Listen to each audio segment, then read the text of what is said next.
Welcome back to the deep dive. We've got quite a stack of sources today. Really interesting stuff. Definitely. It's a synthesis, really, of these sort of philosophical maxims. Yeah, focusing on moral authority, leadership. It's all drawn from this material we're calling the heart of truth and virtue. And our mission, well, it's not just to list these rules, is it? We want to get under the skin of them. Exactly. Understand the actual structure they're proposing, like an operating manual. Right, an operational manual. Because these aren't just lofty ideas, they feel like steps. A structure for, building and keeping moral persistence. And transmitting it, that seems key. That too. So we're looking for the how-to guide hidden inside the philosophy. Makes sense. Okay, let's unpack this. The sources, they dive right in, don't they? Straight to the foundations of character. They do, with these very quick, potent definitions, almost abrupt. Yeah. Why define huge things like truth, honor, justice in these tiny snippets? It's intriguing. Well, what's fascinating, I think, is how they refuse to let these ideas just float around as abstractions. They pin them down immediately, defining them through action and state. Action and state. Okay. So it gives us these functional definitions. The virtuous person isn't just, thinking good thoughts. Right. They're defined by what they do and maybe more importantly, what they are. Okay, let's start with the big one, truth. The source gives us the heart of truth and the definition. Simply, imagine a balance. That's it. That's it. It feels, almost unsatisfying, but heavy at the same time. Well, I think the simplicity is the point, isn't it? Truth isn't presented as some fixed statement. It's a process, a constant calibration. When you imagine that balance, you immediately have to ask, well, what's being weighed? Okay, yeah, like what? Are you weighing, say, short-term gain against long-term integrity? Or maybe self-interest versus the community's needs? I see. The text suggests truth is that ongoing act of finding the equilibrium. You're never done finding truth. You're always sort of adjusting the scales. So it's dynamic, not static dogma. That makes a lot more sense. Okay, so how does that dynamic idea, that balance, translate into something like justice? The sources seem to link justice and honor really closely. They do, yeah. They connect them through active demonstration. It's quite specific. How so? The text defines the example of justice by saying, he shows honor. He shows honor. So justice isn't just about, a fair legal ruling. It's demonstrated. It's shown by actively choosing respect, integrity, deference where it's due. It's like the conduct of someone who's already achieved that internal balance. Precisely. The courteous conduct of the morally balanced person. Okay, but here's a thought. If honor needs showing, this active demonstration, how do the sources stop that from just becoming performance? Yeah. Grandstanding. That's a really crucial question. Where's the line between genuinely showing honor and just showing off? Which feels hollow. And the sources address that directly.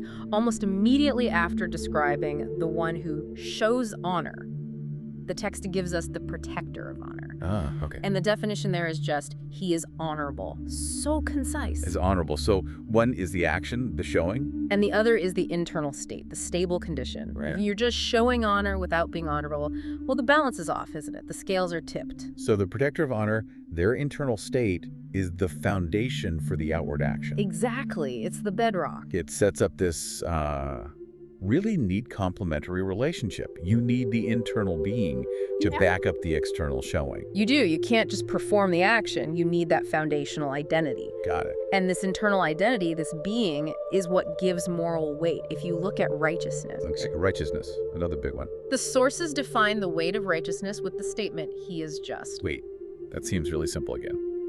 Righteousness is this huge concept, often tied to strict codes or divine law, right? Yeah. And here it's just, being just. Well, the source seems to suggest that the greatest moral weight, which is righteousness, actually comes from the simplest, most consistent state, fairness.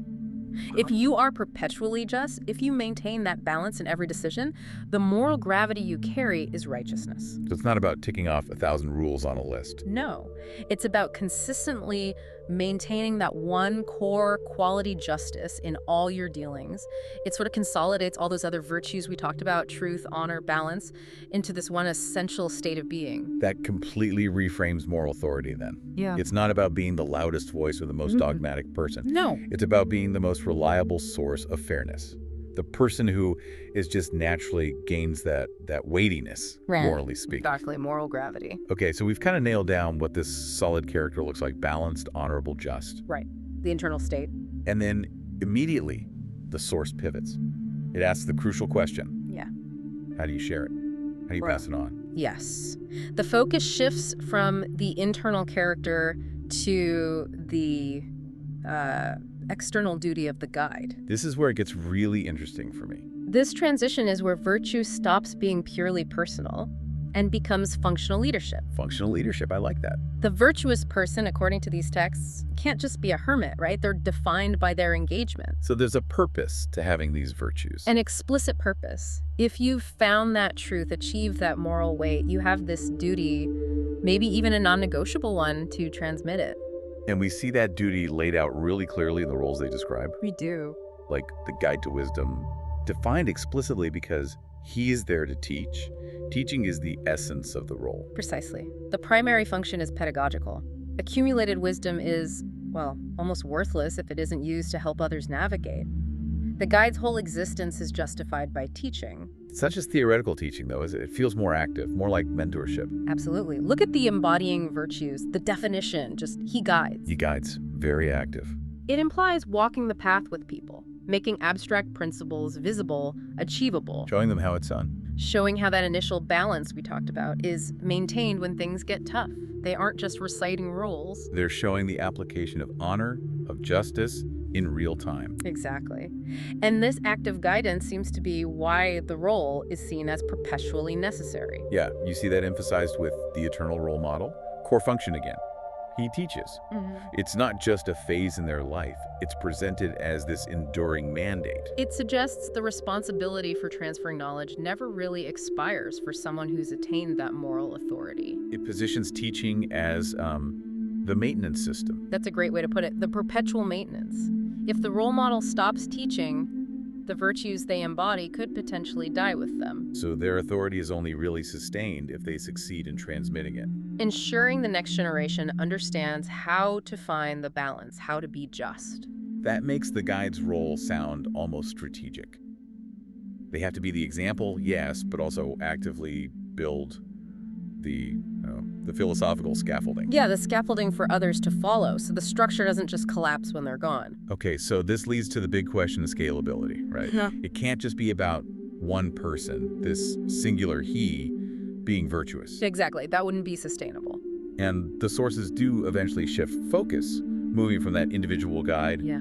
to the collective potential, the wider group. This is the point of application, maybe even democratization of virtue. How so? We get introduced to the path of virtue, and significantly, it's the first concept that uses the plural. It says, they can be honorable. They can be honorable. That is a profound shift. It implies that the singular example of the guide, the one who is honorable, and just serves to demonstrate that this state is actually attainable for many people. It opens up the possibility. It's about creating a sustainable culture, not just relying on one charismatic individual. Precisely. The guide teaches, shows the way, and the community internalizes the lesson. Hey, we too can walk this path. We can achieve this. That's the real difference between just having a great leader for a while and actually building a lasting organizational culture of integrity, isn't it? Absolutely. And that sustainability, that lasting impact, seems to be the ultimate measure of success in these texts. Right. The goal isn't just immediate results. No, it's longevity. Look at the legacy of good. What does it ensure? The lessons endure. The lessons endure. So the true test of moral authority isn't fame or power right now. It's whether the core instruction persists over time. Can it be transferred? And that idea of enduring lessons connects directly to what the source calls the most important lessons. It does. The final statement, an everlasting example, is tied right to that. So, if a lesson lasts, if it can be taught effectively across generations, that's what marks it as fundamentally important. Exactly. The whole system outlined feels complete now. You have the virtuous guide transforming their private character into a public legacy through that active teaching and guiding. True virtue is defined by that constant balancing act, Okay. solidified by the state of being just. And its continuity is only guaranteed by that active mission, teaching, guiding. That active mission, the transmission part, is like the engine driving the whole thing. It is. It turns personal constancy into a community standard. It makes the leap from he is just to they can be honorable.